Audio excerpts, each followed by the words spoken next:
Meu nome é Maria Mercedes Salgado, eu sou nicaragüense, moro em São Paulo e nos anos 80 eu fui representante diplomática do governo sandinista, do governo revolucionário sandinista aqui no Brasil.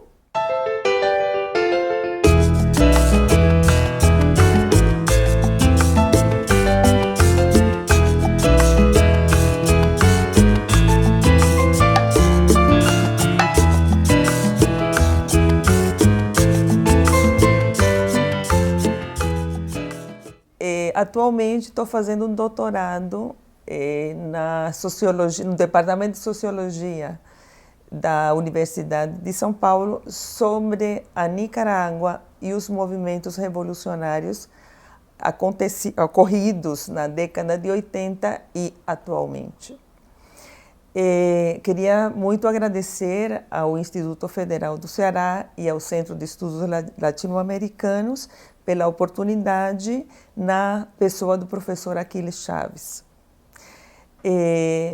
Eu queria começar falando sobre as origens da Frente Sandinista, mas antes queria só falar do que é o país Nicarágua rapidamente.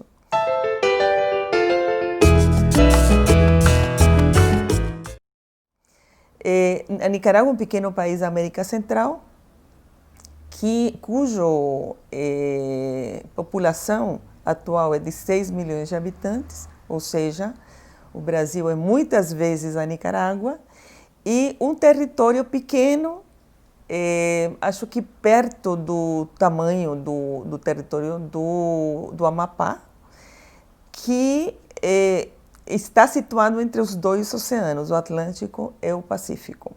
A maioria da população da Nicarágua é mestiça, 75%, e mora no Pacífico, na costa do Pacífico. Menor população negra e indígena temos no Atlântico, e nesse país foi feita uma revolução em 1979, ou seja, no século passado.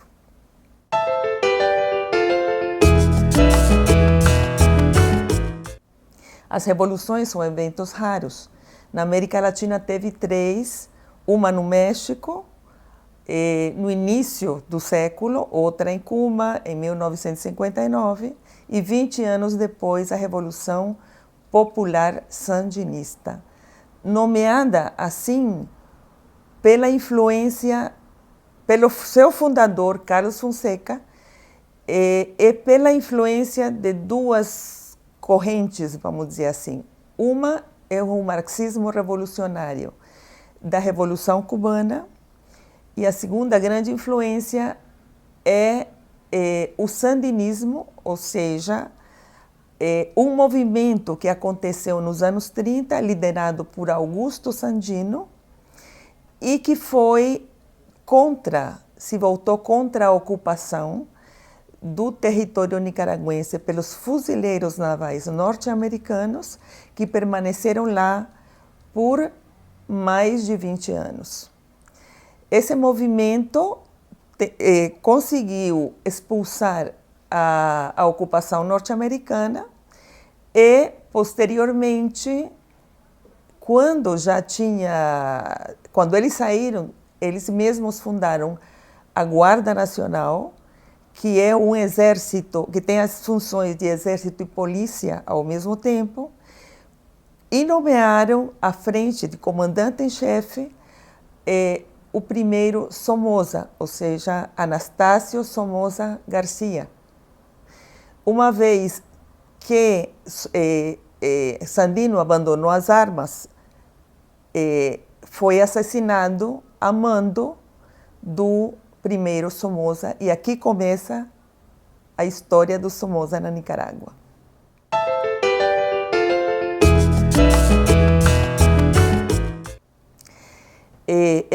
A Frente Sandinista nasceu em 1961, justamente um pouco depois da Revolução Cubana, e ela permaneceu lutando contra a ditadura somozista por 18 anos. combinou ações de guerrilha na montanha, ou seja, no campo, com mobilização estudantil nas cidades.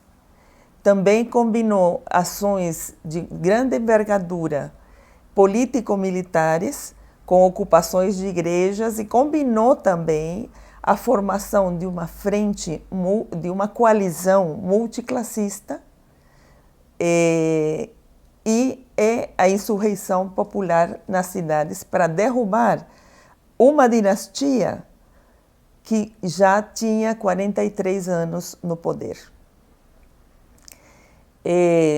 A Frente Sandinista conseguiu, digamos, depois dessa insurreição popular, chegar ao poder em 1979. No momento do triunfo da Revolução, a média de idade dos ativistas da Frente Sandinista era entre 26 e 27 anos, uma das digamos, militâncias mais jovens da América Latina. 30% dos militantes eram mulheres, que ocupavam, inclusive, cargos de direção na guerra contra Somoza. Mais de 35% eram estudantes universitários e mais de 22% eram militantes cristãos da teologia da libertação. É esse o tripé que forma o sandinismo: o marxismo revolucionário cubano, o anti-imperialismo de Augusto César Sandino e os cristãos, a militância cristã da teologia da libertação. A Revolução Sandinista foi um dos grandes acontecimentos na América Latina que provocou realmente muita solidariedade e uma mobilização só comparável à Guerra Civil Espanhola. Vieram militantes e jovens de todos os lugares para se solidarizar e trabalhar com a Revolução Sandinista. A Revolução Popular, pelas circunstâncias da Revolução Popular Sandinista, a Frente Sandinista foi dotada de muito poder. Era uma frente multiclassista, como falamos, mas a Guarda Nacional, que era uma guarda pretoriana de Somoza, quando Somoza abandonou o poder, a Guarda Nacional se desintegrou. Então, a Frente Sandinista tomou, de fato, as rédeas do poder. O governo, nesse momento, foi exercido por uma junta de governo de reconstrução nacional de 5 membros, 3 dos quais representavam a Frente Sandinista. Os 2 restantes representavam o empresariado e, digamos que, a oposição institucional ao Somoza. Quando a Frente Sandinista e a junta de governo chegam ao poder, foi feita, a frente demonstrou ao que vinha. Derrogou a Constituição somozista,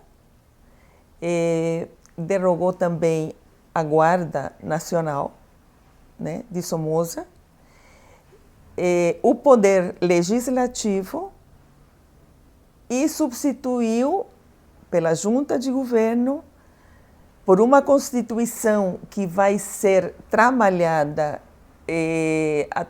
com participação popular até ser editada em 1986, e a Guarda Nacional foi substituída integralmente por guerrilheiros que participaram na guerra contra Somoza. Aí que nasceu a Polícia Sandinista e o Exército Popular Sandinista.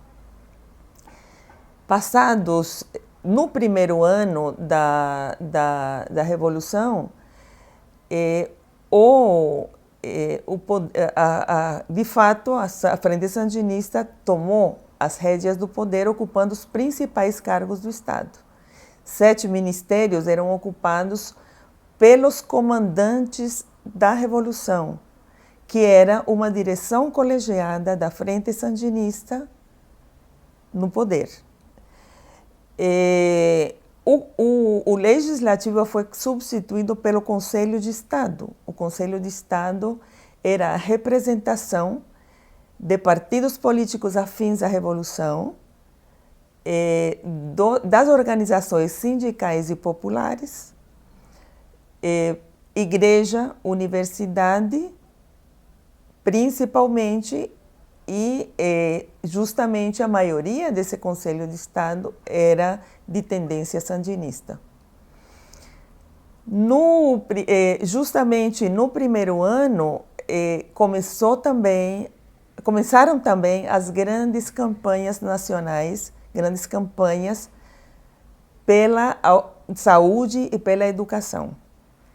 A mais famosa é a Cruzada Nacional de Alfabetização, na qual participaram aproximadamente 60 mil jovens universitários e da escola secundária, para alfabetizar 400 mil pessoas, diminuindo o índice de analfabetismo de 51% a 12% na Nicarágua.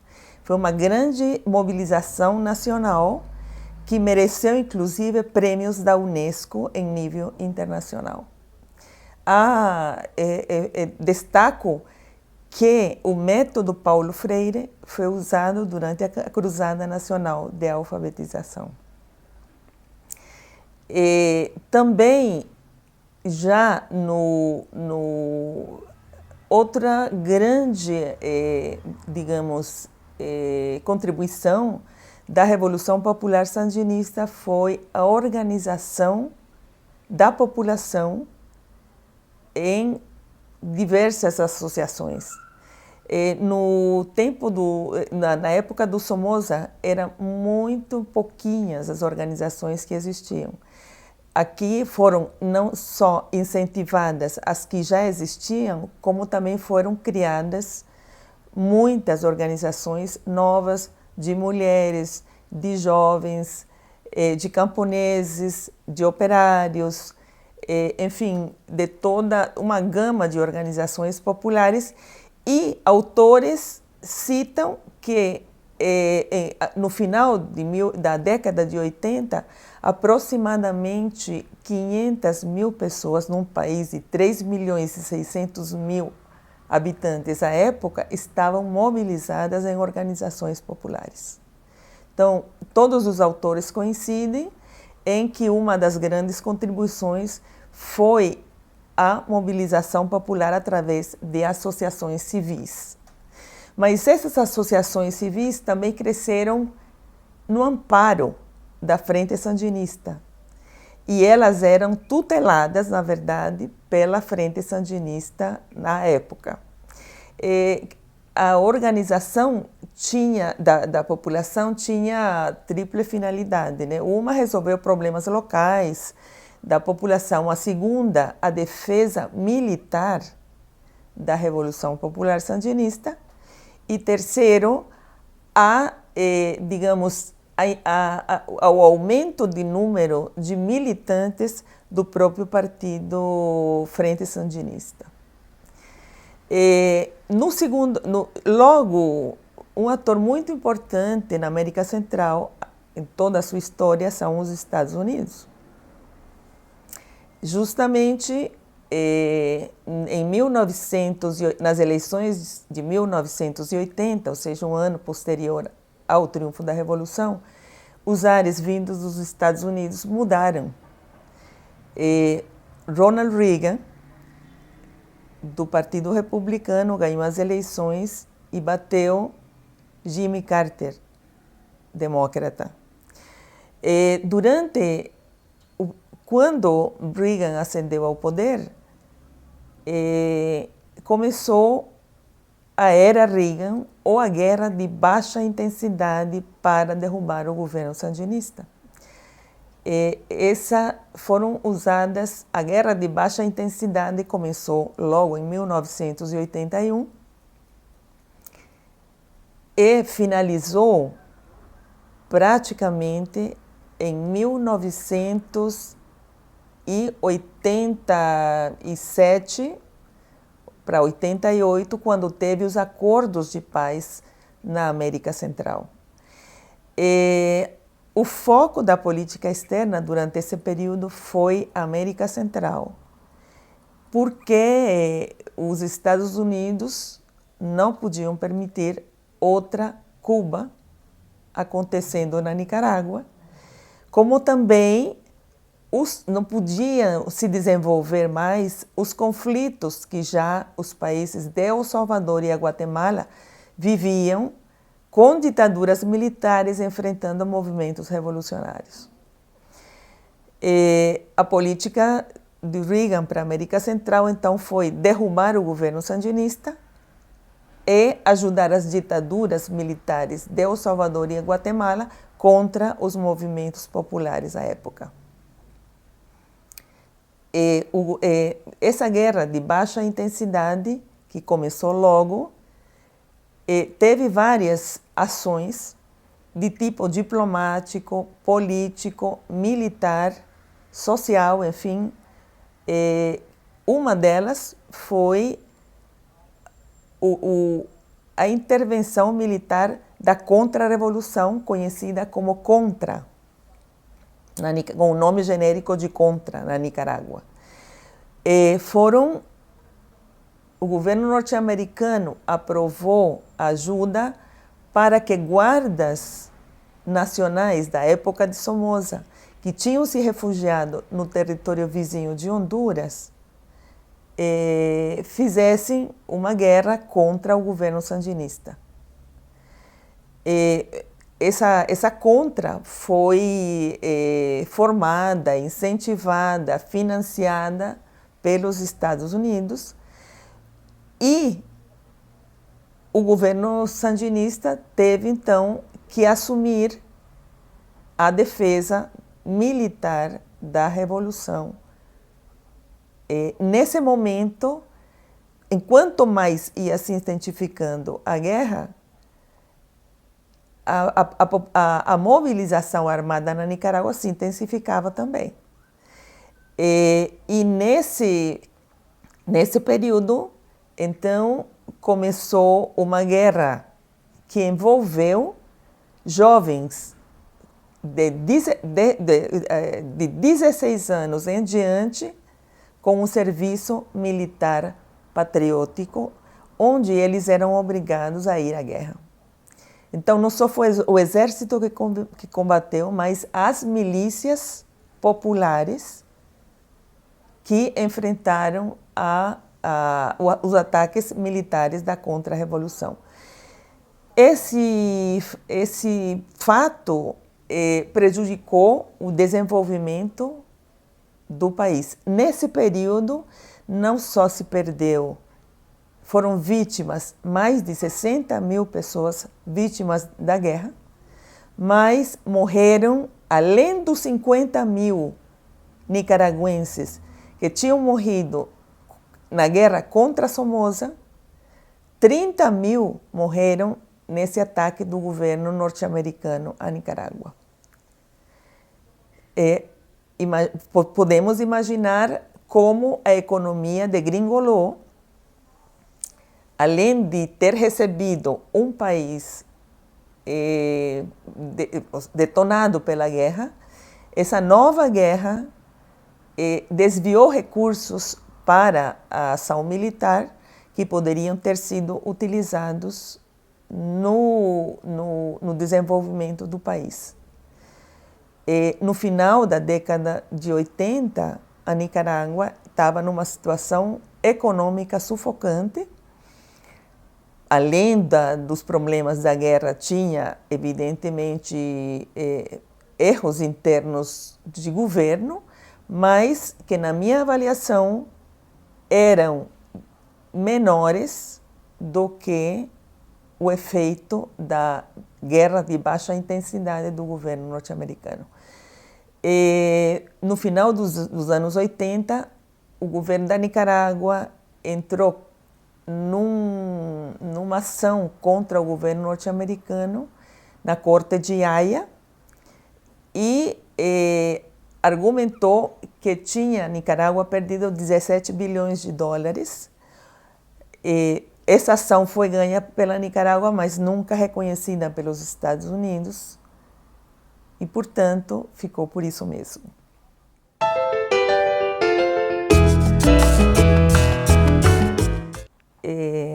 Uma das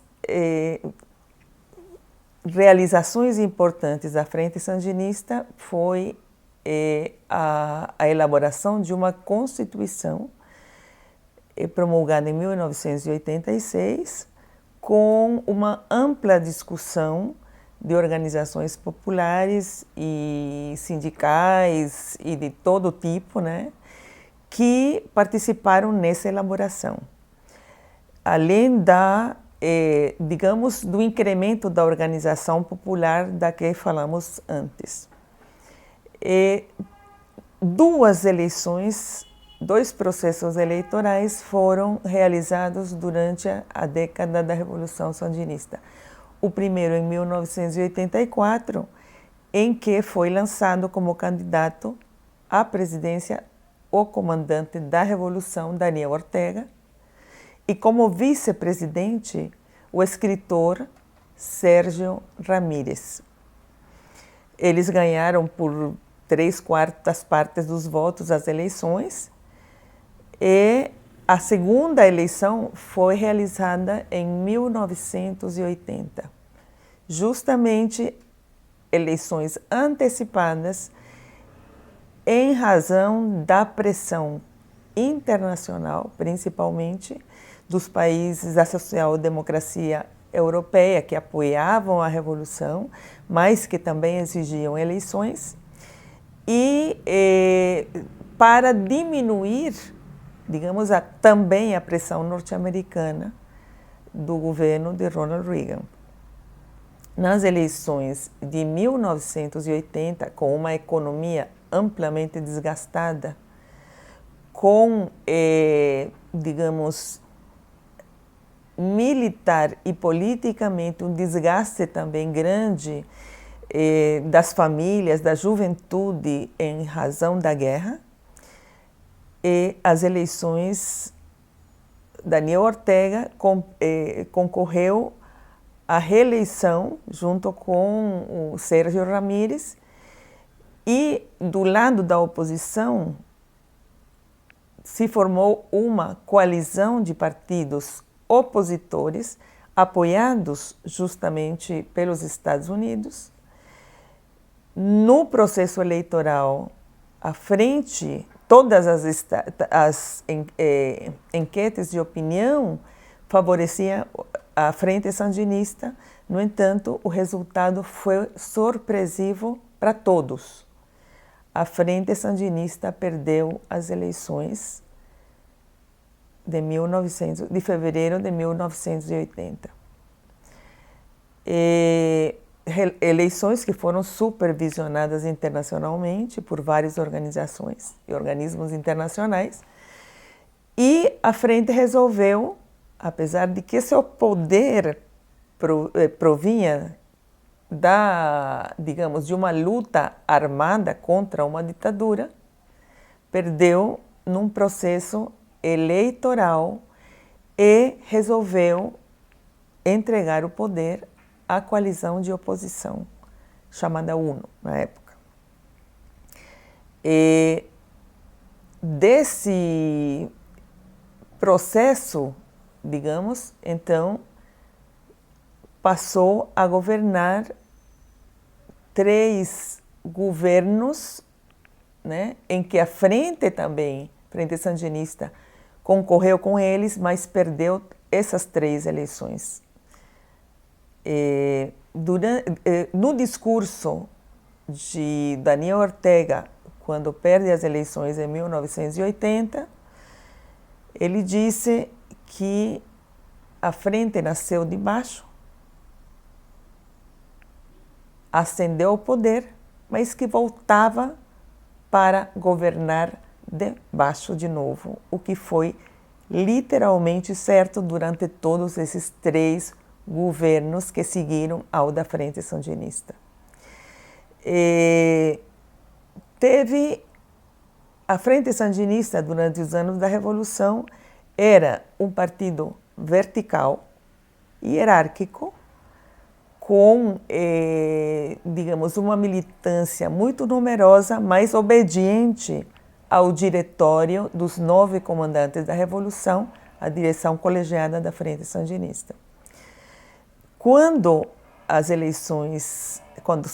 perdem as eleições, a Frente Sandinista faz pela primeira vez um grande congresso com participação da sua militância, e nesse congresso, que teve muita polêmica, começou a degringolar também esse partido.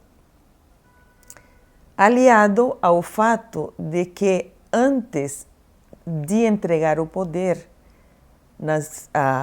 ao governo da senhora Violeta Chamorro, a Frente Sandinista emitiu 2 decretos que foram conhecidos como La Piñata em alusão àquela figura de uma, digamos, de uma repartição de doces para as crianças, né? Mas se referia à repartição de propriedades entre os membros da Frente Sandinista e o partido mesmo. Isso foi a primeira grande quebra da unidade da Frente Sandinista, porque desertaram muitos militantes nesse momento. Após La Piñata e após o congresso que foi realizado em 1900 e, se não me engano, perto de 1994, a frente teve uma divergência que ficou muito clara entre 2 correntes da Frente Sandinista. A primeira era liderada por Daniel Ortega, que pretendia ter uma atuação frente aos governos da oposição de muita resistência, greves, enfim, ações de rua muito contundentes, e o outro setor que preferia uma institucionalização da democracia com uma atuação de nível mais parlamentar e tendendo realmente à democratização do país. Esse conflito gerou a primeira também grande divisão em 1995, quando o escritor Sérgio Ramírez e a comandante guerrilheira Dora Maria Telles lideraram uma excisão na Frente Sandinista. A partir desse momento, a liderança total foi de Daniel Ortega, que durante esse período durante esse período ocorreu uma mudança no interior dessa Frente Sandinista.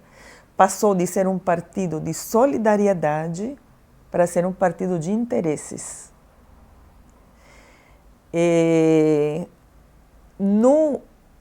Na atuação de Daniel Ortega frente a esses governos, existia o chamamento para a atuação, para as manifestações de rua, muitas vezes até violentas, mas, ao mesmo tempo, por trás, tinha conversas com os mandatários na época, numa dupla política, né,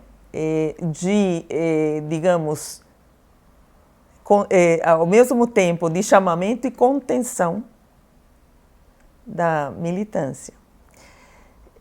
Nesses governos, esses três governos tentaram mudar o modelo político da Nicarágua e passar a um Estado minimalista, né, um Estado mínimo,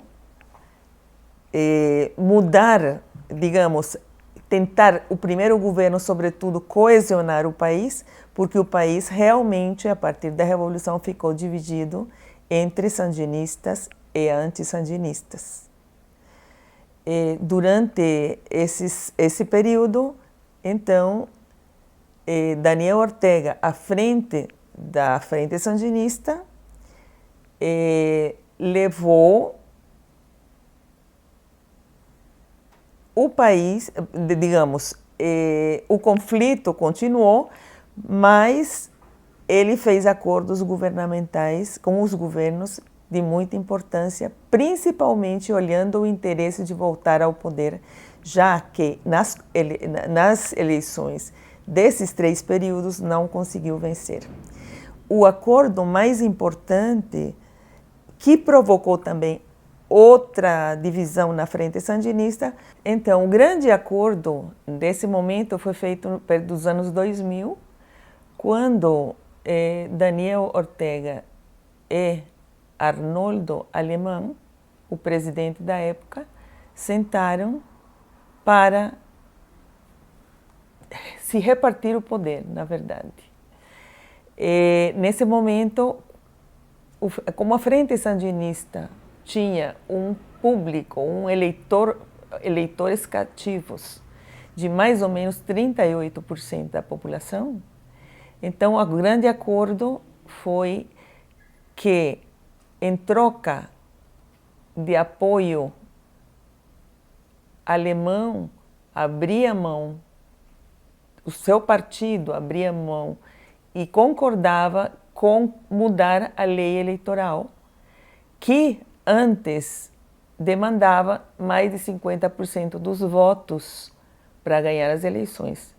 A Constituição foi mudada e passou a ser justamente na medida da Frente Sandinista, 38% dos votos com uma distância de 5% do segundo colocado, do candidato colocado em segundo lugar. Com essa, em troca da mudança da Constituição, o Arnoldo Alemán, que era um presidente extremamente corrupto e acusado internacionalmente de corrupção, então Daniel Ortega dava seu apoio para não interferir nesse assunto. Até dias antes do acordo ser publicado, digamos, pelos jornais, Daniel Ortega negava internamente na Frente Sandinista que esse acordo estivesse em curso. O acordo provocou uma grande debandada dos militantes da Frente Sandinista, descontentes com a aliança com os setores mais recalcitrantes da direita.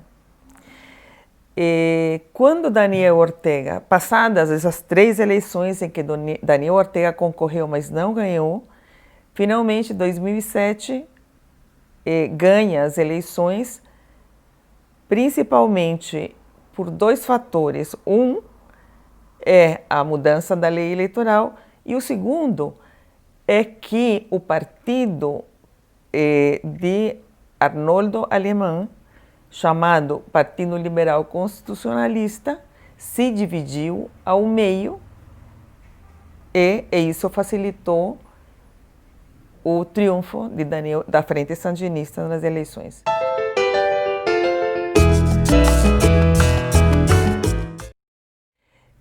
Daniel Ortega organizou seu governo baseado num tripé. O governo aliado ao empresariado e aos sindicatos que apoiavam a Frente Sandinista. Na verdade, como ele disse muitas vezes, deixem a política para mim e toquem a economia vocês. Os sindicatos apoiadores da Frente Sandinista não apitavam praticamente nada. Esse tripé, internacionalmente, o governo de Daniel Ortega teve o apoio do governo da Venezuela.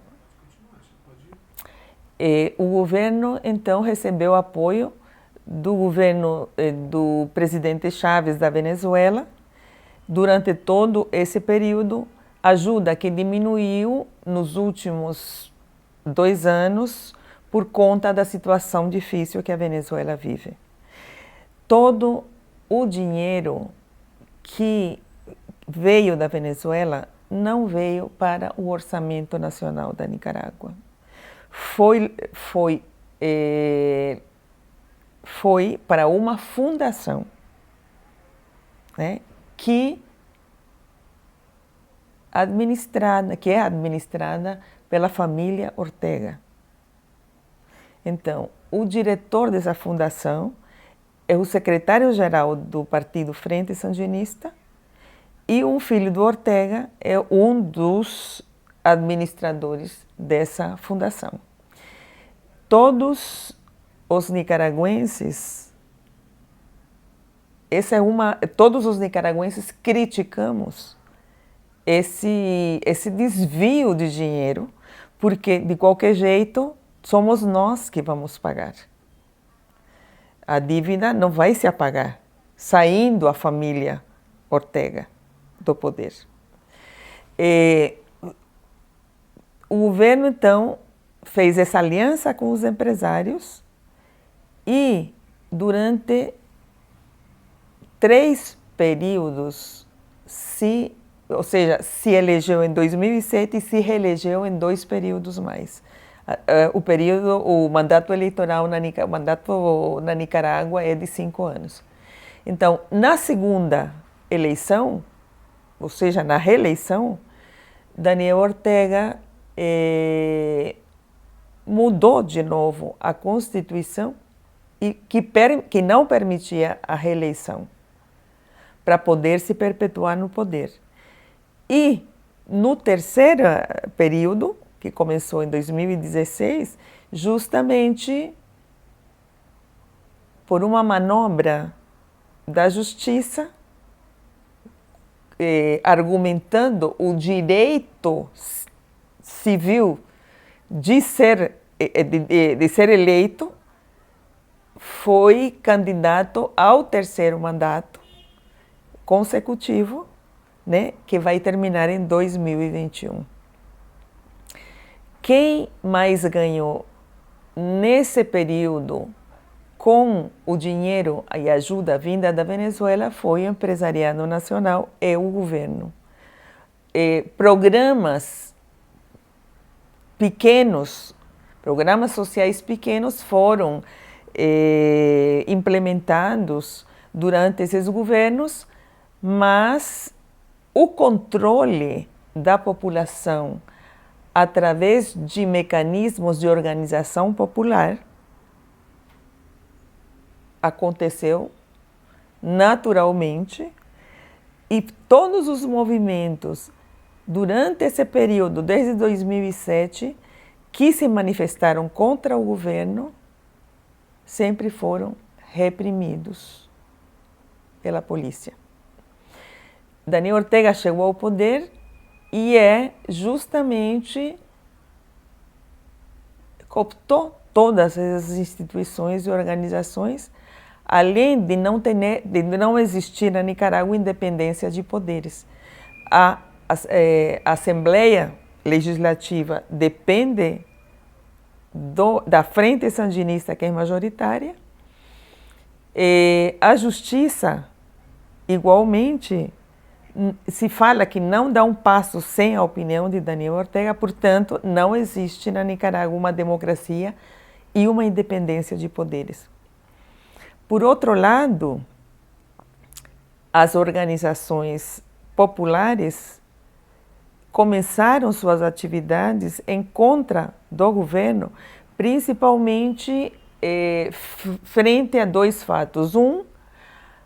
A abolição ou a derogação do aborto por problemas de saúde da mulher ou da criança, que já era aprovado na Constituição nicaragüense desde os finais de 1800. Dessa época era o aborto legal por doenças, né? Esse aborto, para agradar a Igreja Católica, foi derogado da Constituição. Hoje em dia, o aborto, mulheres principalmente pobres, que têm necessidade de abortar, não conseguem ser punidas. Isso criou uma oposição muito grande das organizações de mulheres na Nicarágua, que tem uma atuação bastante forte. Por outro lado, há 6 anos passados, veio, sem discussão nenhuma, o problema da construção de um canal interoceânico entre o Atlântico e o Pacífico da Nicarágua. Da noite para o dia, um empresário chinês foi dada a concessão, a ele foi dada a concessão da construção de um canal, uma pessoa obscura, não conhecida, e começaram toda a propaganda do governo pela construção do canal. Os camponeses, por onde o canal iria passar, ficaram apavorados e começaram as mobilizações que, durante 4 ou 5 anos, ocorreram na Nicarágua de movimento camponês contra a construção do canal. Esses movimentos foram sempre reprimidos, não conseguiam chegar do interior até Manágua e nunca foram recebidos em diálogo, nem pelo presidente da República, nem pela vice-presidenta, que nas últimas eleições justamente se elegeu junto com ele. As organizações estudantis, né, também durante seu governo foram cooptadas, ou seja, não havia autonomia universitária nas universidades e os estudantes durante muito tempo permaneceram calados. Que se falava na Nicarágua, os mais velhos sempre falaram que os estudantes estavam mudos totalmente diante de um governo que a cada dia aumentava seu autoritarismo. Em abril de 2018, houve uma mudança na situação da Nicarágua que permanece até hoje. Diante de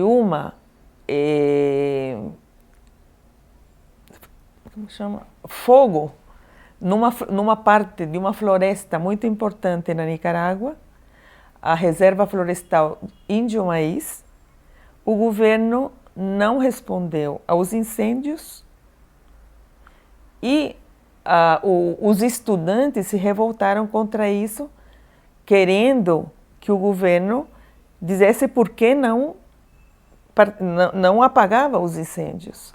Isso criou um movimento que foi imediatamente reprimido pela juventude sandinista, que funcionava desde o início do governo de Daniel Ortega como uma tropa de choque. Ou seja, a polícia permanecia frente a alguma manifestação dos estudantes imóvel, fazendo de conta que não via, nem ouvia, e quem reprimia com paus e pedras, enfim, era a juventude sandinista a mando do governo. Isso era uma prática que já vinha se perpetuando faz muito tempo. Nessa primeira manifestação contra os incêndios índio-maíz, na floresta índio-maíz, justamente a juventude sandinista reprimiu e roubou celulares dos manifestantes, que permaneciam parados no local, não podiam nem caminhar. Uma semana mais tarde, uma falta de cálculo do governo publicou um decreto modificando a lei da Previdência Nacional, que onerava empresários, aposentados e trabalhadores ativos. No dia seguinte à publicação do decreto, manifestações de idosos saíram às ruas de duas cidades importantes, a Nicarágua, Manágua e León, e foram violentamente reprimidos pela polícia, a ponto de que as imagens das redes sociais exibiram idosos sendo batidos e sangrando. Os estudantes, que pareciam mudos, se revoltaram e fizeram plantões nas cidades, apoiando os idosos e em contra da reforma da Previdência. A partir desse momento,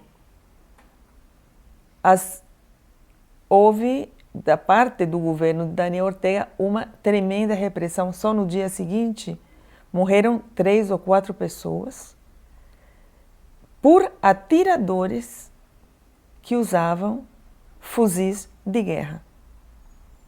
Isso revoltou a população e, nos dias subsequentes, houve manifestações multitudinárias que levaram à rua, e em muitas cidades, levaram à rua milhares de pessoas em diferentes pontos e cidades da Nicarágua.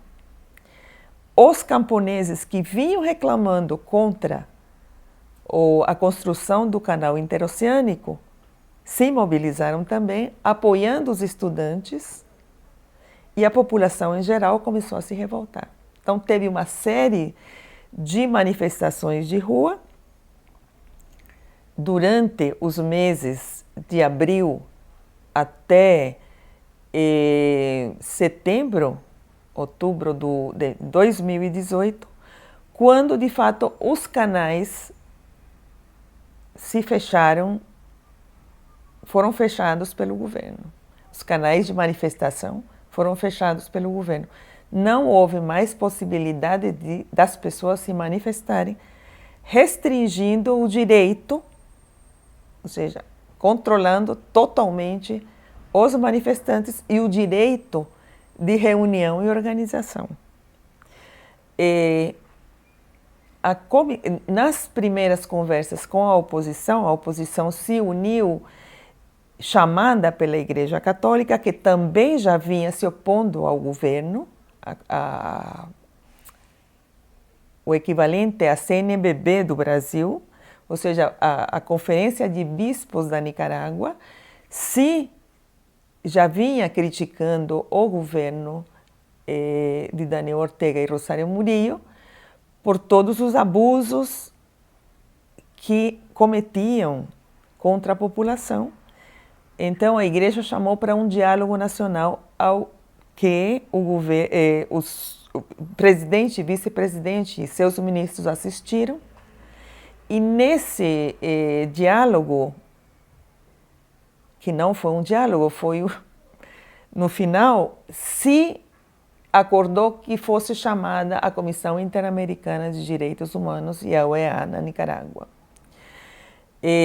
A comissão, o mais importante foi que a Comissão Interamericana de Direitos Humanos da OEA permaneceu na Nicarágua por aproximadamente 6 meses e elaborou um relatório em que afirmou que a criminalização